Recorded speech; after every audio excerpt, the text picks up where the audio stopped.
Je vous propose que nous commencions cette commission peut-être par une première information sur le report de l'audition de Lionel Jospin, qui était donc prévue hier et qui, pour des raisons que chacun aura compris, a été reportée. Elle aura lieu le 27, mardi 27, c'est-à-dire pas mardi prochain, mais mardi de la semaine d'après, à 16h30. Voilà, dans la même configuration, probablement salle Lamartine. Nous avons aujourd'hui à l'ordre du jour 3 points. L'examen d'une proposition de loi dont François Sauvadet est le rapporteur, qui vise à reconnaître le vote blanc aux élections. Puis nous aurons une proposition de nomination, 2 propositions de nomination, une sur une proposition de loi organique et sur une procédure d'audition que nous allons devoir avoir à organiser assez rapidement. Je donne la parole à François Sauvadet. Merci, Monsieur le Président. D'abord, vous dire tout le plaisir que je me retrouver dans cette commission des lois pour la première fois. C'est une première pour moi, en tout cas. Et ce qui me vaut d'être là, vous l'avez rappelé, c'est la présentation d'une proposition de loi qui vise à reconnaître le vote blanc. D'abord, si vous le voulez bien, d'abord un regret.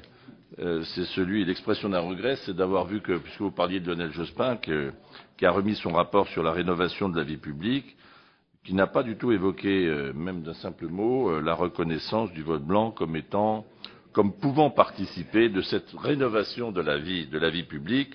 Pourtant, je suis convaincu que cette reconnaissance contribuerait à un renouveau démocratique, en tout cas un constat démocratique, pour reprendre le titre même du rapport Jospin. Bien, la reconnaissance du vote blanc, vous le savez tous, mes chers collègues, n'est pas une question nouvelle, loin s'en faut. Elle a été régulièrement d'ailleurs débattue ici même et dans l'hémicycle et proposée par plusieurs associations, par de nombreux citoyens. Chacun d'entre nous dans sa circonscription a été régulièrement questionné et saisi par des questions d'électeurs qui s'étonnent que le bulletin blanc, le vote blanc, ne soit pas distingué d'un vote nul.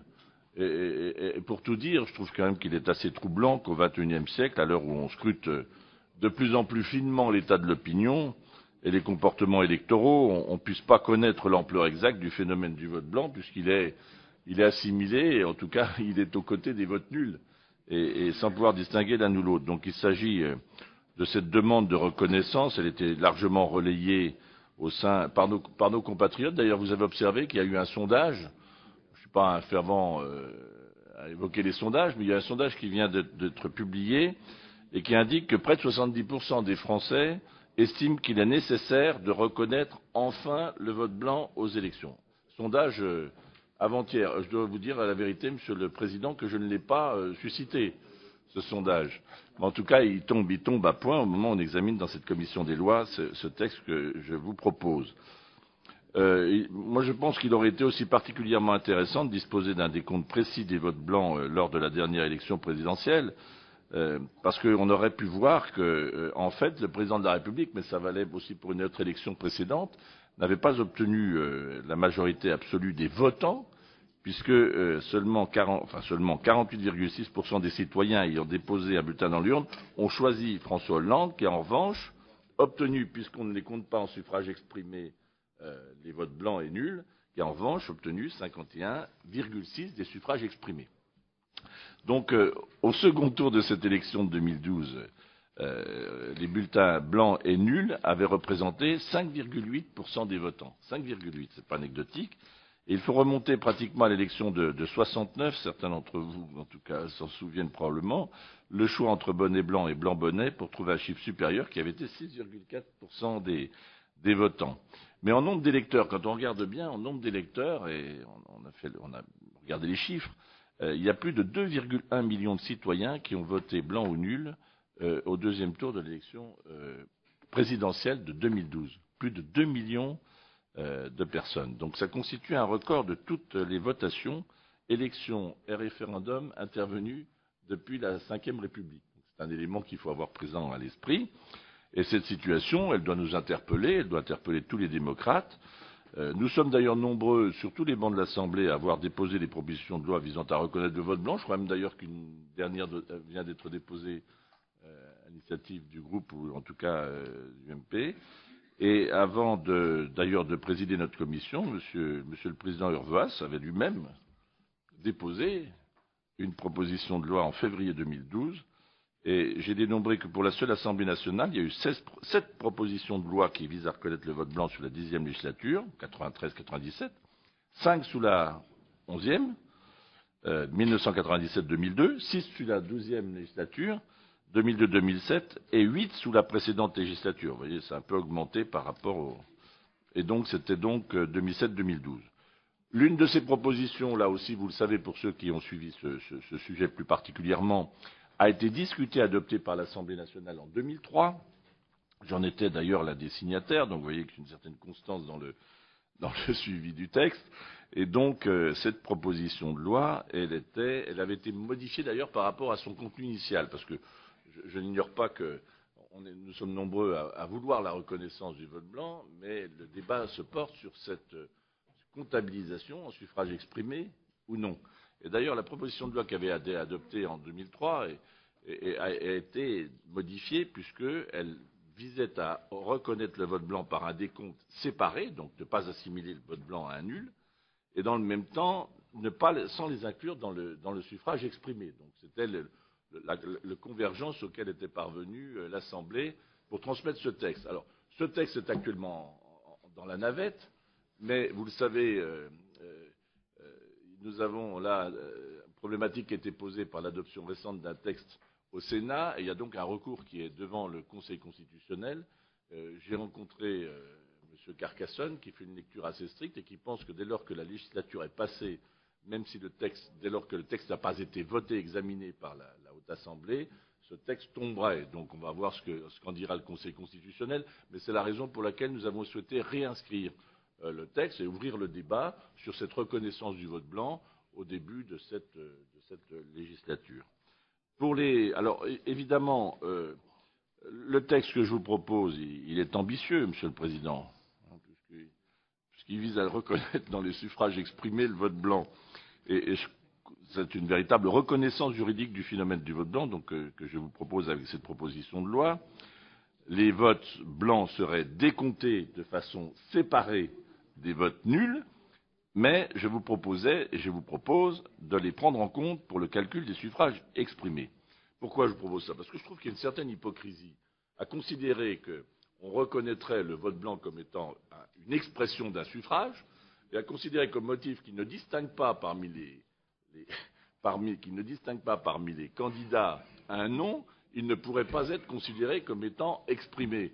Je trouve que là, il y a une hypocrisie. En tout cas, je serais très intéressé de vous entendre, Monsieur le Président, comme d'entendre les porte-paroles des différents groupes sur cette appréciation de la notion d'expression. J'ai d'ailleurs rencontré M. Carcassonne très longuement hier, qui, pour lui, considère que le fondement même juridique de l'expression, c'est le choix du candidat. Et moi, je considérais que dès lors qu'on reconnaît le vote blanc comme étant un moyen d'expression, c'est-à-dire de ne pas se reconnaître, c'est aussi une expression politique du citoyen. Voilà le débat tel qu'il se profile. Alors, pour les référendums,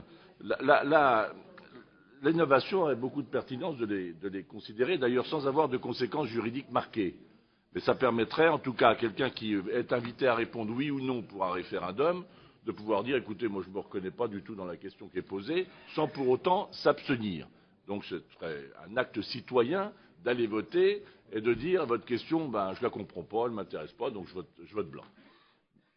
C'est sûr que pour les élections dans les suffrages à la proportionnelle, ça n'aurait pas non plus grande conséquence de reconnaître le vote blanc comme suffrage exprimé, puisque le principe même de la proportionnelle continuerait de s'appliquer. Alors, j'ignore pas qu'au scrutin majoritaire, la prise en compte des votes blancs comme suffrage exprimé aurait là des conséquences qu'il ne faut pas nier, et notamment sur l'élection au premier tour, à laquelle vous êtes tous très attachés, j'imagine, en tout cas comme une forme d'espérance, pour vous-même d'abord. Mais il est sûr que la comptabilisation des suffrages exprimés au premier tour d'une élection pour atteindre les 50% rendrait plus complexe la tâche de franchir ce stade. Au second tour, ça se décide à la majorité relative, donc il n'y a pas puisque c'est le candidat le mieux placé qui l'emporte, là il n'y aurait pas de conséquences particulières sur l'offre politique et sur le choix. En tout cas, Il reste une question, c'est celle de l'élection du président de la République, qui renvoie cette fois à notre Constitution, et pour laquelle, effectivement, je crois que c'était l'article 7 de la Constitution, qui prévoit que le président de la République est élu avec plus de 50% des voix. Alors, évidemment, si on comptabilise, on l'a vu dans l'exemple qu'on a pris, avec les 2,1 millions de bulletins nuls ou blancs, et qu'on les prend en compte, le président de la République n'aurait pas pu être élu au second tour, constitutionnellement, faute d'avoir atteint les 50%. Enfin, comme j'ai cru comprendre, j'ai écouté le président de la République hier, qu'il y aurait une révision constitutionnelle pendante sur un certain nombre de sujets. Après tout, si la volonté était affirmée, Monsieur le Président, de s'engager dans cette voie de la reconnaissance pleine et entière du vote blanc comme un suffrage exprimé, il y aurait là une fenêtre de tir, si je puis me permettre, qui pourrait être tout à fait utilisée, pour autant que, Monsieur le Président, que ce soit une volonté partagée. Bon, en tout cas, moi, ce que je pense, c'est que ça pourrait contribuer à détourner les personnes de l'abstention. On voit que c'est quand même un mal notamment sur les élections territoriales. On l'a vu pour les cantonales, pour des régionales, avec des taux de participation très faibles, en tout cas trop faibles, pour qui est attaché à la démocratie, nous sommes tous. Et puis, ça pourrait éviter aussi la reconnaissance du vote blanc, le recours au vote extrême, qui est aussi pas un vote d'adhésion souvent, mais qui est un vote de rejet, ou en tout cas de ne pas se reconnaître dans l'offre politique telle qu'elle est proposée. D'ailleurs, j'observe, et je vous y attentif dans le rapport, vous remarquerez que ce choix politique du vote blanc n'est pas une affabulation, le fait que ça corresponde à un choix politique. Parce qu'on observe que chaque fois au second tour, le nombre de bulletins blancs et nuls augmente singulièrement dans l'élection. Ça veut dire que lorsque l'offre se réduit, évidemment, par les candidats sélectionnés au second tour, vous avez une montée du vote blanc, ce qui veut bien dire qu'il y a une traduction politique que les citoyens entendent donner par son vote blanc, c'est-à-dire qu'il participe à la vie citoyenne, mais il veut indiquer très clairement qu'il ne se reconnaît pas dans l'offre politique telle qu'elle est proposée. Voilà, je ne vais pas être beaucoup plus long parce que c'est un sujet que vous connaissez bien. Il y a juste un point sur lequel je veux aussi vous rendre attentif, mes chers collègues, c'est la reconnaissance du vote blanc existe déjà pour partie lorsque vous avez une votation électronique, puisque vous avez la touche blanc qui est indiquée. D'ailleurs, ça avait fait l'objet de commentaires de la part du Conseil d'État et aussi, je crois, du Conseil constitutionnel, Monsieur le Président. Et donc, voilà, il y a des difficultés juridiques qui sont incontestables. Mais après tout, mes chers collègues, je vous invite à considérer que le thermomètre de l'élection doit être utilisé à plein et de reconnaître finalement le vote blanc comme étant aussi un moyen d'expression démocratique de nos compatriotes. Voilà, Monsieur le Président, vous priant de m'excuser d'avoir été un peu long. Mais vous n'avez pas à vous excuser. Dans cette commission, la parole est libre et autant qu'on le veut. Donc du coup, il n'y a aucune difficulté, d'autant que vous avez apporté tous les éléments du débat qui, pour ceux qui se passionnent par ce sujet, je confesse que j'en suis, nourriront les archives de l'Assemblée nationale, puisque je vous renvoie à des débats exactement identiques en janvier 2003 sur la proposition de loi que vous avez évoquée, mon cher collègue, dans la commission des lois qui était alors présidée par Pascal Clément. Le rapporteur était Gérard Vignoble. Vous en étiez, mon cher collègue, un des signataires. Et les rapports, j'ai regardé ce que vous avez écrit, j'ai relu celui de Gérard Vignoble. Il y a une actualisation qui a été faite, notamment le fait que vous avez rappelé que le président de la République a été élu avec moins de 50% des votants, ce qui est factuellement exact. D'ailleurs, comme Jacques Chirac en 1995, qui avait obtenu 52,6% des suffrages exprimés, mais 49% des votants. Donc nous avons une constance dans ces éléments, mais c'est vrai qu'il y a deux difficultés juridiques. Je le dis parce que je n'apporte pas une novation. Le premier, c'est ce que vous venez de dire sur l'article 7 de la Constitution. À compter du moment où, dans cet article, il est inscrit que le président de la République est élu à la majorité absolue des suffrages exprimés, si nous décidions que le vote blanc est intégré dans les suffrages exprimés, nous aurions là une difficulté, puisqu'il y a un risque qu'au deuxième tour, on n'atteigne pas cet objectif. Il faudrait donc, vous le suggérez, que dans une éventuelle révision constitutionnelle, nous inscrivions que le président de la République est élu à une majorité relative. Chacun comprend bien qu'en termes de légitimité pour un président de la République, être élu par une majorité relative serait quand même une fragilité évidente. Bon.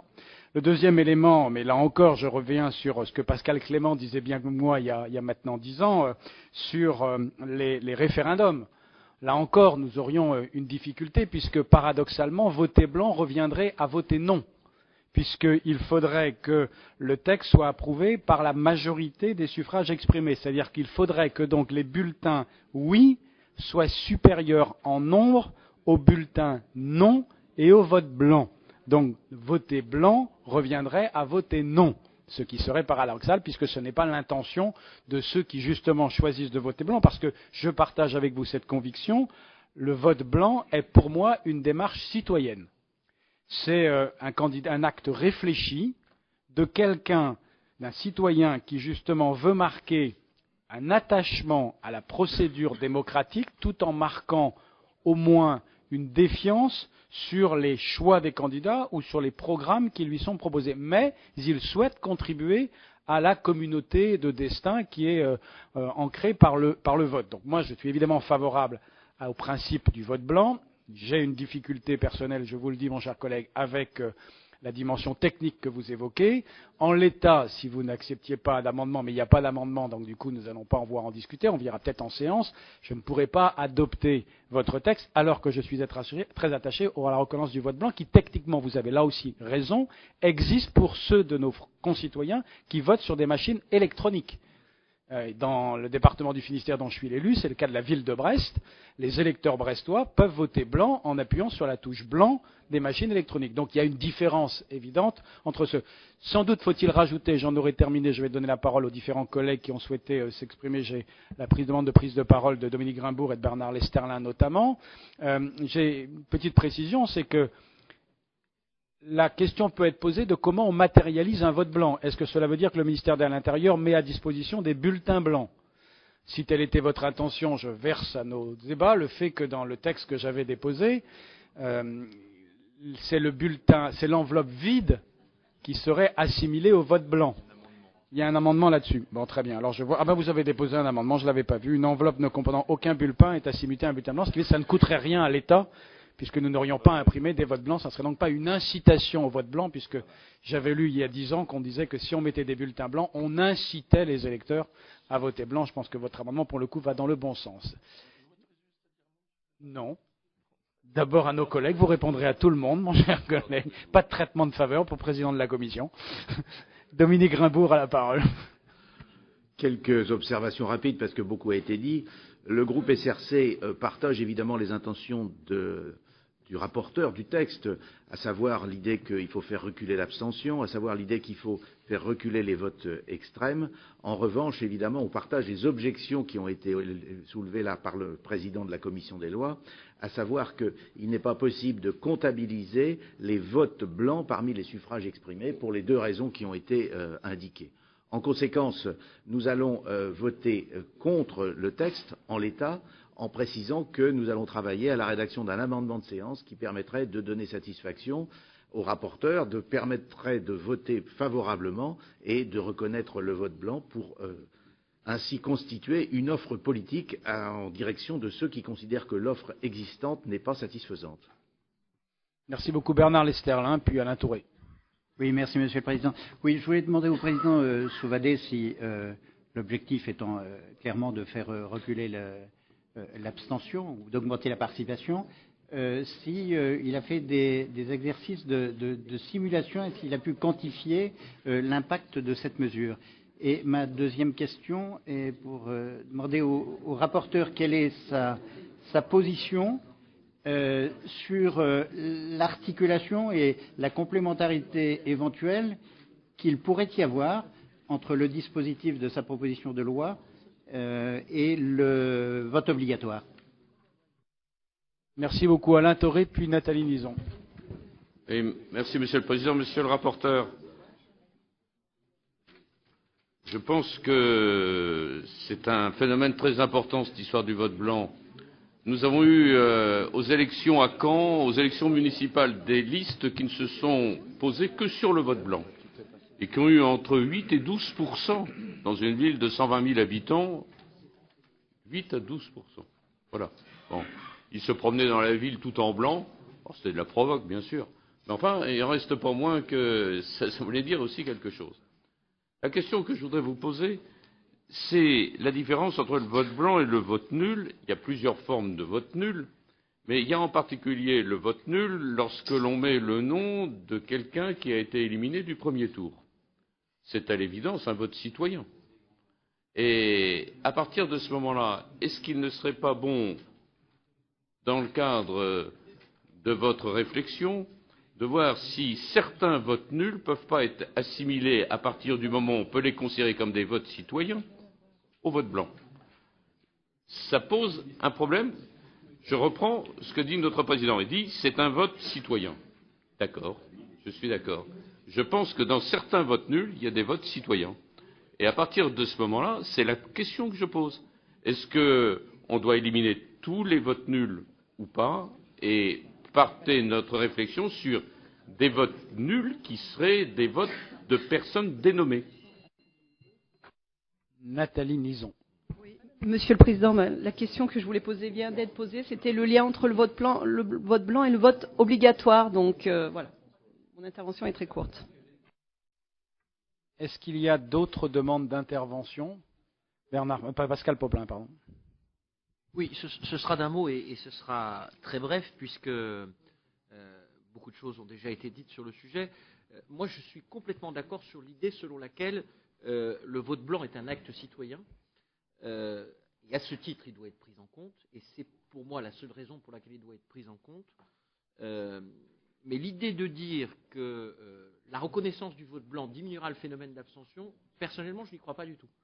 C'est-à-dire que je pense que celui qui fait aujourd'hui l'effort de se déplacer, dont l'offre politique ne convient pas et qui va souhaiter exprimer un vote blanc, on doit trouver une manière de le reconnaître. Bien sûr, je partage l'avis qui a été donné par le responsable du groupe SRC et par notre président.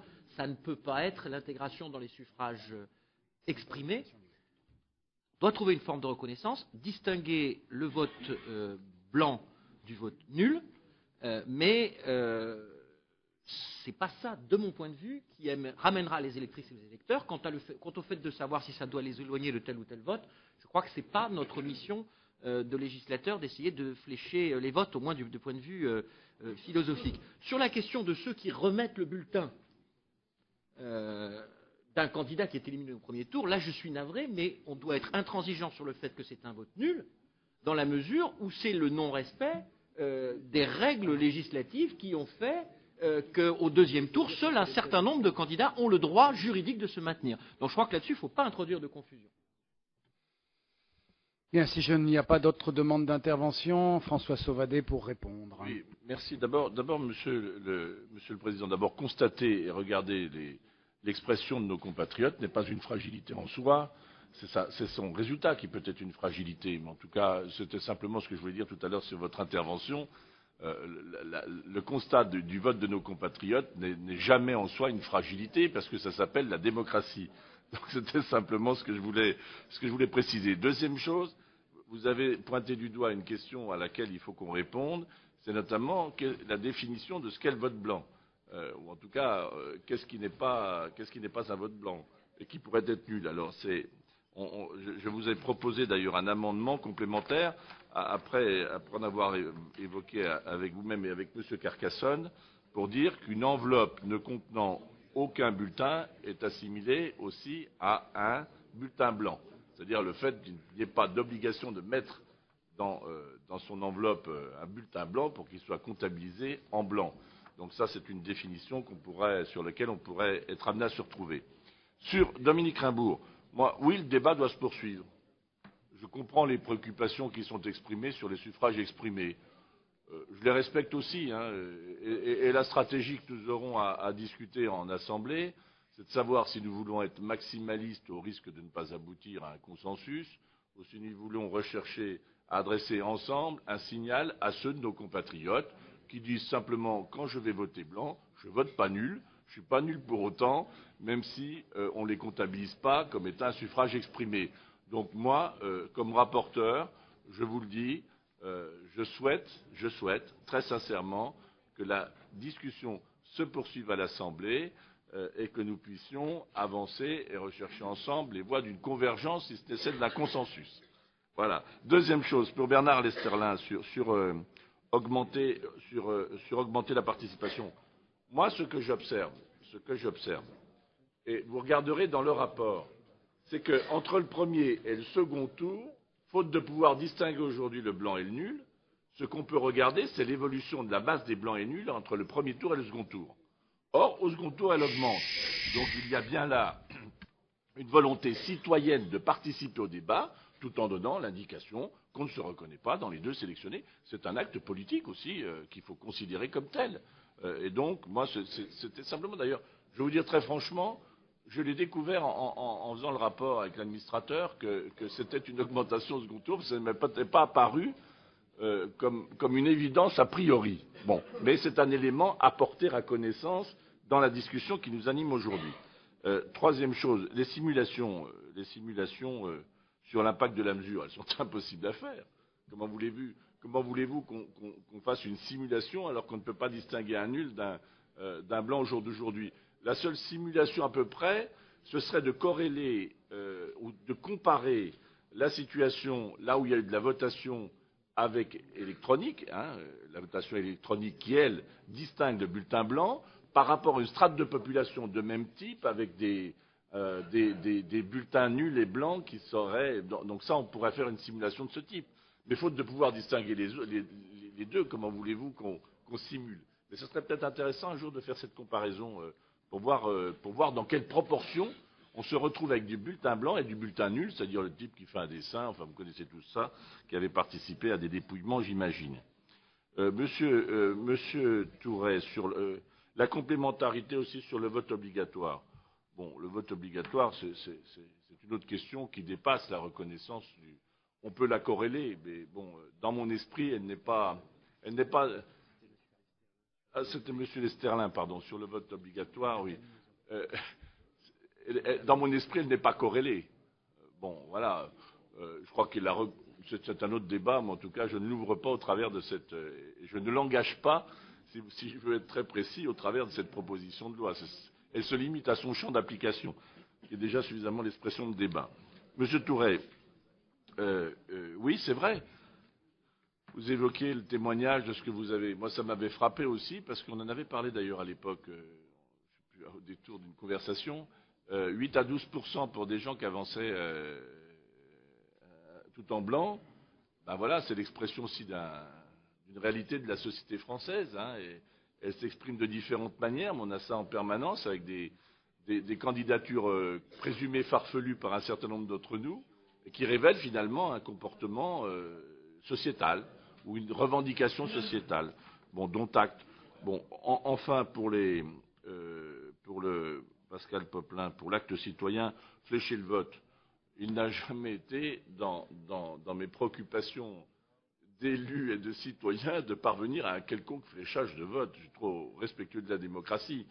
Simplement, en tant que citoyen, si nous pouvons permettre des modes d'expression qui ne conduisent pas le citoyen à s'exprimer dans un vote extrême pour exprimer son mécontentement, c'est-à-dire en lui reconnaissant le droit à ne pas vouloir choisir, c'est-à-dire à voter blanc comme expression d'un mécontentement ou de non-adhésion à l'offre politique, je pense que c'est, dans le panorama politique, une possibilité supplémentaire offerte qui évitera peut-être à certains d'avoir la tentation de l'exprimer non pas par un nul ou par un blanc, il faut distinguer les deux, mais de l'exprimer par un vote plus radical.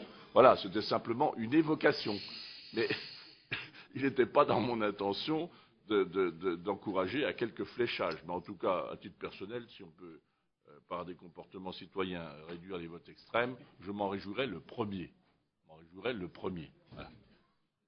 Merci, Monsieur le Président. Merci beaucoup, Monsieur le Ministre. Je vous propose donc que nous puissions discuter de l'amendement qui a d'abord été déposé par le rapporteur, avant d'évoquer le sort que nous réservons aux 4 articles qui composent cette proposition de loi, même si j'ai entendu le représentant du groupe SRC indiquer le vote contre qui augure d'un rejet probable de la proposition de loi par la Commission avant que nous poursuivions le débat, puisque le texte est inscrit à l'ordre du jour de l'Assemblée nationale. J'imagine, Monsieur le rapporteur, que vous considérez avoir présenté le CL1 dans votre propos. Oui, avec l'amendement. Avec l'amendement, bien sûr. L'amendement que j'ai déjà indiqué là. Bien. Je ne serai pas plus long. Qui est favorable à l'adoption du CL1 de notre rapporteur.